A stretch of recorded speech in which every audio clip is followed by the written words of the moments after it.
ప్రభుత్వం వచ్చిన తర్వాత ఒక దఫా మాత్రమే డబ్బులు ఇచ్చాము 7,600 కోట్లు రెండు పంటలకు గాను ఒకసారి ఇచ్చాము వానాకాలం ఇవ్వలేదు అని చెబుతూ ఎట్లా మొత్తం 80,000 కోట్లు ఎట్లా ఇచ్చామని చెప్పారు.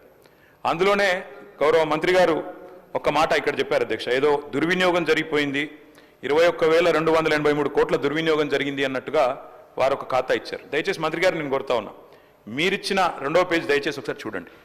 అందులో మీరిచ్చిన దానిలోనే ఏం రాశారు అధ్యక్ష, రెండు పంటకాలంలో సాగైన మొత్తం విస్తీర్ణం 19-20కి 141 లక్షల ఎకరాలు, 20-21కి 204 లక్షల ఎకరాలు. అంటే మీరు గమనిస్తే అధ్యక్ష, సాగు చేసినా చేయకపోయినా డబ్బులు రైతు బంధు డబ్బులు ఇవ్వడం వల్లనే 141 లక్షల ఎకరాల నుంచి 204 లక్షల ఎకరాలకు పెరిగింది, ఆ తర్వాత 212 లక్షల ఎకరాలకు పెరిగింది, ఆ తర్వాత మళ్ళీ 206 అంటే 2,06 లక్షల ఎకరాలకు పెరగడానికి కారణం గౌరవ మంత్రి గారు, మేము సాగు విస్తీర్ణం పెరగాలనే ఉద్దేశంతో ఇచ్చినాం కాబట్టే విస్తీర్ణం పెరిగిందన్నమాట దయచేసి మీరిచ్చిన లెక్కల్లోనే ఉన్నది. అట్లాగే మంత్రి గారు మరి ఒక 2-3 విషయాలు చెప్పాలి. మీరు మాట్లాడిన తర్వాత మీ ఇష్టం అని చెప్పండి సార్. మంత్రి గారు ఒక 3 విషయాలు చెప్పాలి సార్. నేను అంటే ముందుగా ఈ ప్రశ్నలు అడిగి తర్వాత మిగతా సబ్జెక్టులోకి పోతాను సార్. ఎందుకంటే వారు ఇచ్చిన నోట్ ఇప్పుడే అందింది మాకు. ఇప్పుడు అందిన నోట్లో మాకు లేవనెత్తిన మాకున్న సందేహాలు మాకున్న అనుమానాలు ముందుగా చెప్పి మంత్రి గారు ROFR గురించి ప్రస్తావించింది అధ్యక్ష. గౌరవ పెద్దలు తెలంగాణ తొలి ముఖ్యమంత్రి కేసీఆర్ గారి నాయకత్వంలో ఆనాడు ROFR చట్టం కింద 4.5 లక్షల మంది గిరిజన బిడ్డలకు పోడు పట్టాలు ఇచ్చిన ఘనత బీఆర్ఎస్ ప్రభుత్వాన్ని, ఘనత కేసీఆర్ గారి నాయకత్వాన్ని అధ్యక్ష. ROFR కింద ఇచ్చే పోడు పట్టాల విషయంలో ఇక్కడ చాలా మంది గిరిజన శాసనసభ్యులు కూడా ఉన్నారు అధ్యక్ష. చాలా మంది గిరిజన ప్రజలుండే నియోజకవర్గాల నుంచి వచ్చిన మిత్రులు శాసనసభ్యులు కూడా ఉన్నారు.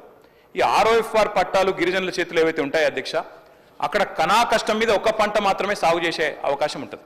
ఎందుకంటే అక్కడ కాలువలు ఉండొచ్చు, ఉండకపోవచ్చు, అక్కడ ఇతర సమస్యలు ఉండొచ్చు, మేజర్ కాలువలు ఉండకపోవచ్చు. కాబట్టి కష్టం మీద అక్కడ పండేది ఒక పంట, అది కూడా చాలా కష్టంతో వాళ్ళు చేసుకుంటారు. దాదాపు 6-7 నెలలు తనలాడతారు, అక్కడ పండేదే ఒక పంట.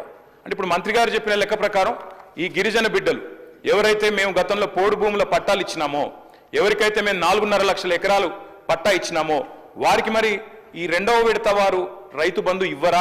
మంత్రి గారు దయచేసి తప్పకుండా గిరిజనుల తరపున అడుగుతా ఉన్నాం, సమాధానం చెప్పాలి. అదేవిధంగా అధ్యక్ష, మంత్రి గారికి తెలుసు వారు స్వయంగా రైతు. పత్తి అధ్యక్ష, కంది పత్తి అయితే దాదాపు 45 లక్షల ఎకరాలు పండుతుంది అధ్యక్ష తెలంగాణలో. మరి పత్తి 8 నెలల పంట, 8 నెలల పంట తర్వాత రెండో పంటకు అవకాశం కూడా ఉండదు.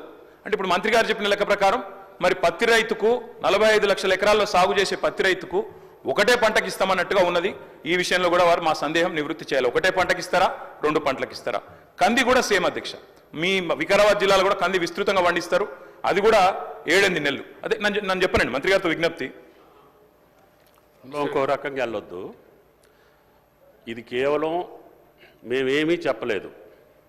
గత ప్రభుత్వంలో జరిగినటువంటి విధి విధానాలను మేము ముందుంచాము. మీరు ఏది చెబితే దాన్ని అమలు చేయాలనే ఆలోచన తప్పితే ఆ పంటకి ఎంత ఇస్తారా, దీనికి ఎంత ఇస్తారు అనేది మేము నిర్ణయమే చేయలేదు. మీ సూచనల తర్వాతనే నిర్ణయించబడుద్ది. కాబట్టి మేము ఇంతవరకు ఈ ప్రభుత్వం రైతు భరోసా మీద నిర్ణయించలేదు. కాబట్టి మా నిర్ణయాలు అందులో ఏమీ లేవు. కాబట్టి మా మీద దేన్ని కూడా మీరు రుద్దొద్దు అని చెప్పి గౌరవ సభ్యులకి మనవి చేస్తాం.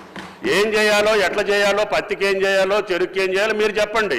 దాని ప్రకారంగా ప్రభుత్వం భవిష్యత్తులో నిర్ణయిస్తుందని చెప్తున్నాం. అధ్యక్ష, ఒకవేళ కోసే ప్రయత్నమే లేకపోతే, అటు రైతు బంధు పథకానికి కోతలు పెట్టే ఉద్దేశం లేకపోతే వారు PM కిసాన్ గురించి చెప్పరు అధ్యక్ష. PM కిసాన్ లెక్కలు నా దగ్గర ఉన్నాయి.